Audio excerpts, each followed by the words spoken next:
Le billet de l'écomusée, présenté par Dorothée Royaux. Un billet de l'écomusée cette semaine consacré à un sujet peut-être moins habituel. Il s'agit du parc du Château, siège de l'écomusée de la Bresse. Et Dorothée, vous nous parlez de ce parc, mais pas seulement, il est aussi question de ses occupants, de ses habitants. Et oui, bonjour à tous. En vous promenant aux abords du château, vous avez sans doute remarqué l'arrivée de nouveaux habitants il y a quelques jours. Mais avant de vous les présenter, remontons le temps.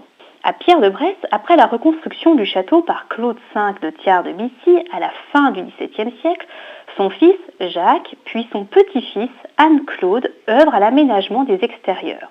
Ils tracent un jardin à la française du côté de la façade est avec des parterres et un plan d'eau aujourd'hui disparu. Côté nord, un verger et un potager sont conçus. Claude VIII, leur successeur, entreprend vers 1770 la construction d'une orangerie qui sera détruite pendant la Révolution. Sous l'Ancien Régime, le droit de chasse est un privilège seigneurial. La chasse se pratique dans le parc du château de Pierre, facilitée par la croisée des allées en étoile qui fait office de lieu de rendez-vous. Au XIXe siècle, la chasse à courre ne se pratique plus dans le parc. Avec Auxonne Marie Théodose, le dernier des Thiards, de nouveaux travaux ont lieu à l'intérieur comme à l'extérieur du château. Dans le parc sont aménagés un plan d'eau agrémenté de 2 îles symbolisant l'île d'Elbe et l'île de Sainte-Hélène, avec à proximité un obélisque, une vasque et une terrasse d'observation du Mont Blanc.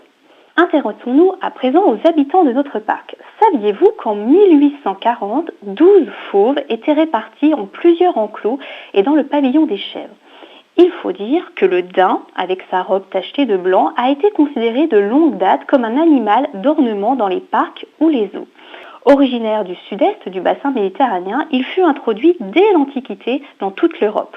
Aujourd'hui, le domaine de Pierre-de-Bresse est géré par le département de Saône-et-Loire et nous avons la chance de compter dans notre beau parc de nombreux animaux auxquels nous sommes très attachés, dont une dizaine de daims.